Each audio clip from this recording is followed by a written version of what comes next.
Those two boys hung themselves in that dormitory, didn't they, as well? Did they? Yeah. Who? Well, not when we were there. Really? I'll take this. Hello?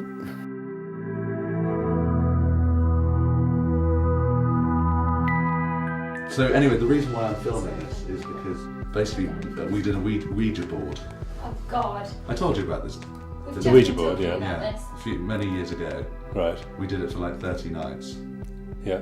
And there were various things revealed in it. Now my idea is to go back, visit all my friends, talk to them about what we discovered, Yes. and try and find out if she existed. If she was Okay. actually real. So yeah, that was Yik Yawai, David Yik. That was Sam Clark. That was Gashao Kayuna. That was myself. You were kind of the biggest believer, weren't you? In hindsight, probably was. I wanted to believe it because it was the most exciting thing that was happening at school at the moment. It was very dull hockey term. None of us were really into much sport. The academia wasn't really floating my boat, and Old House in comparison to the other houses were always on the edge. They were always pushing new boundaries, and we were always the talk of the school of, Christ, what will Old House do next? That's Will Nobles. I don't know if I was the sceptic. No? I wonder if I took it more seriously than I realised. Potentially a doorway to a dark world. That's you there, Adrian Batsford. If you're put with the wrong people, what can happen? Well, that's my excuse. Leonard Brown, who was not part of it. Where was Leonard? He was in bed. I don't know if this is my memory sort of overlapping reality, but I'm sure I can remember one evening when the Ouija board was in action, that the dustbin where our soiled pants and socks were deposited at the end of the day, I can remember that being upturned and used on the Ouija board, and you'll correct me if this is a fabrication, and I think that took off. A bin being lifted up? Yeah. No. No, I don't remember a bin being... What, in the dormitory? No. What kind of bin? Angus Bryden, who took part. Marcus occasionally who took part. Marcus Scott. Dan Stort, who took part, and Ross Thompson, who was a day boy. Ian Weatherall, who was our dorm prefect, I think, and this may be all slightly wrong, but he kind of he decided that he would. He used to come back late in the evenings, and he used to always smell of booze or cigarettes, and he had this like mystique around him because he was he was a nice guy. He was a sportsman. He was always talking about ladies. He was a good-looking guy, and we all kind of wanted to be like him, and we'd almost do anything that this bloke said. Yeah, I think he had an owl, didn't he? Or a kestrel or something like that. So it was something like that. It was a bit odd. And back here is that's Where's Ian Weatherall? Ian Weatherall there. Oh yes. Ian You can Weatherall. see he was a lot more grown up. He'd done most of his growing at that stage, I think. The immediate conclusion would be that he was some way rigging it, but I can remember him taking turns away from the glass, people progressively taking turns, so you sort of eliminate a culprit from interfering. Mm-hmm. So I don't know. It was definitely for real. Definitely for real. And we definitely contacted a spirit that day.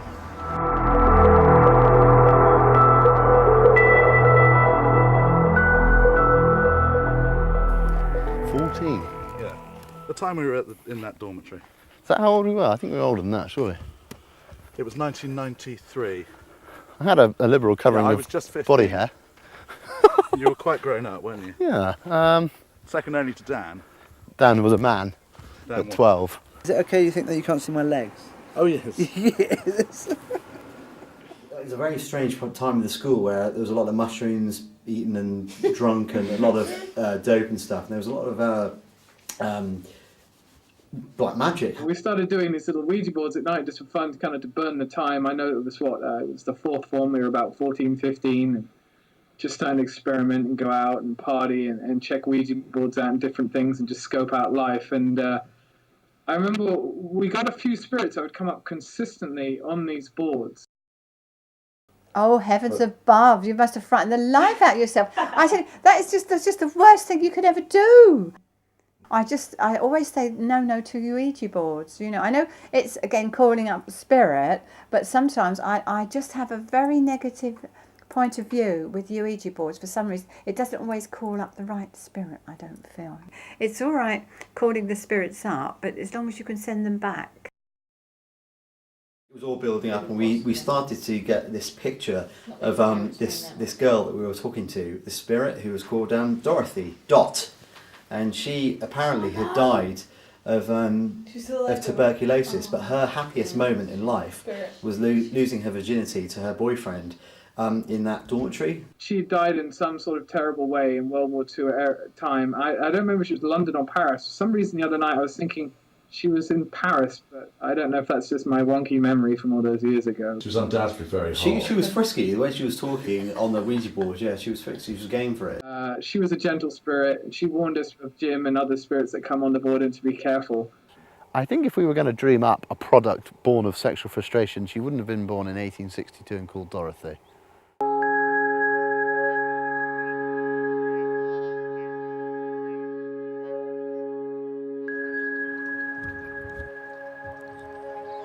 You would know if you had gallstones because they are uncomfortable because they form in the gallbladder and then they migrate from the gallbladder down the bile duct, and that's the painful bit. How do you diagnose them? Well, X-ray might show them if they were radiodense, but probably they wouldn't. So you'd have an ultrasound basically. Right. Okay. Well, you have an ultrasound. I have an ultrasound. Can I test for gallstones? I can test you for gallstones, yes. Could we do that in the next few days? Yes, I suppose so.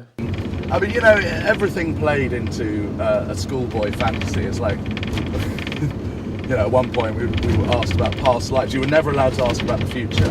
Although the gallstones thing is interesting because that was the future. But anyway, you're never allowed to ask, you know, how old you are when you're going to die and that sort of thing. You were allowed to ask about your past, and at one point they said we got onto past lives, and of course it was like the Ouija board went to, you know, what were you?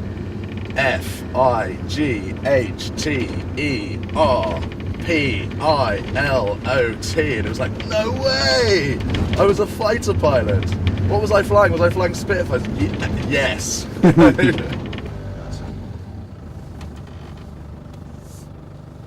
Okay. Well done.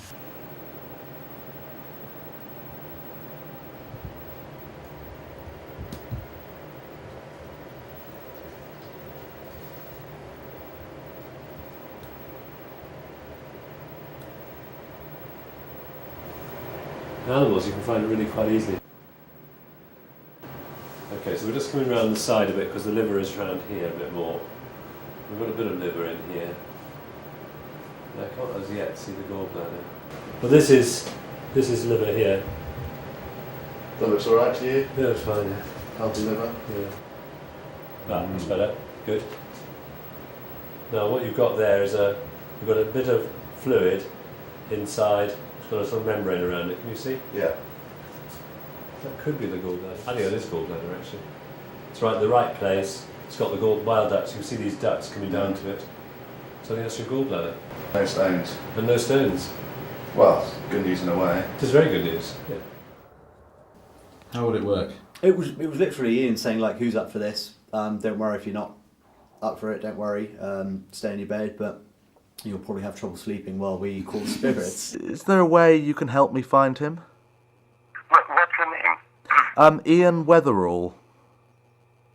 Ian Weatherall. Yeah, does that name ring a bell? It doesn't with me, but it might with someone. I remember a couple of incidents of the light that was in the back end where we used to keep our the clean games clothes, the way we weren't allowed to touch, that matron would have to go and grab and put on the end of our bed.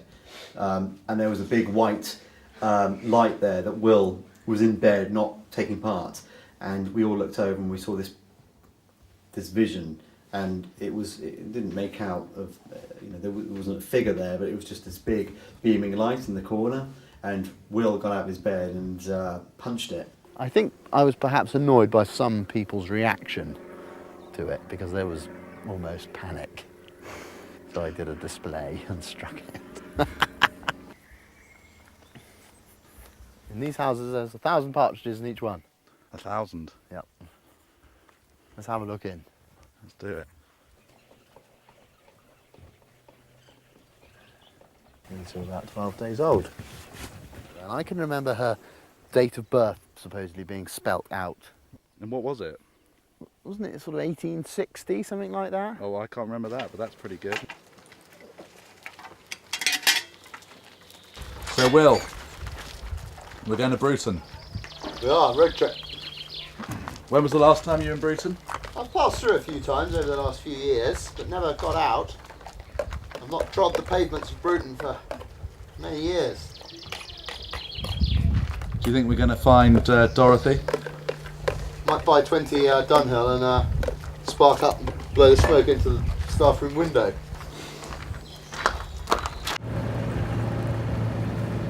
There was a funny time when Nick and I both sort of quite close together passed our driving tests, and to be able for us to go anywhere, to navigate to anywhere, we would always have to go to Bruton first. That is my first memory of Bruton, is the smell of that boot room and those changing rooms. Yeah. That smell of shoe polish and kit BO. bags. Yeah. I wasn't very happy in my first term. No, I don't think anybody was really, were they? No, I mean, we were used to boarding. I'd been boarding before. And I was very scared of bigger boys. Yeah. Very scared.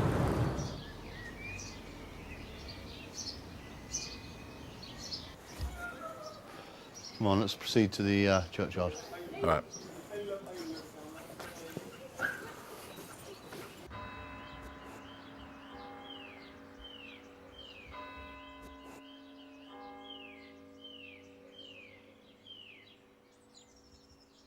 So it's a bit like Indiana Jones and the Lost Crusade. You know, what kind of gravestone would she have? What kind of grail would Christ have? Well, obviously, possibly a very simple one for Dot.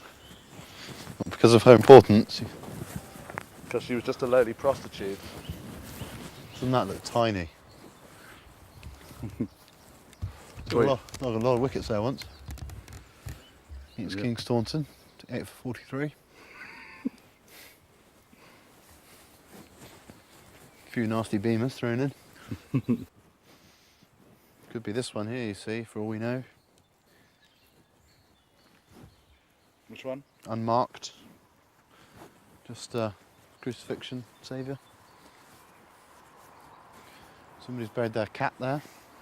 And who knows who layeth here? Unmarked. Pretty little stone. Well, there. She might have been very important.